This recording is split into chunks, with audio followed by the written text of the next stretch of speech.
kardeşim, düğünün hayırlı olsun. Sen beni anlamazsın, nasıl yedesin anca, sen beni anlamazsın. Ben düşüne tuttu beni sanırım.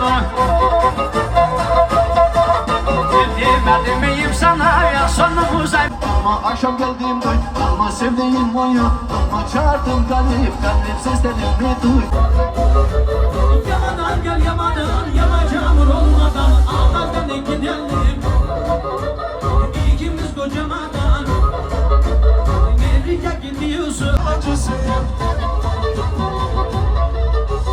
Söyledi neler bir türlü badeler. Anlattı neler bir türlü bahaneler.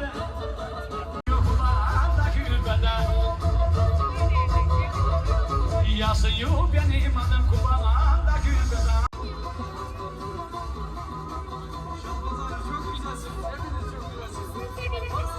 Aşağıya.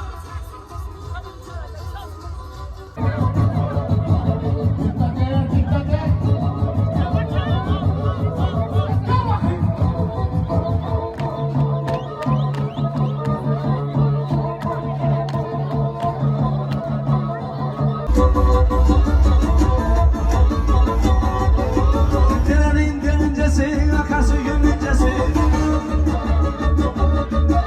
Derenin derincesi, akarsu gönlüncesi. Adam öyle türlü gül, yürüme yürümesi. Adam öyle türlü gül,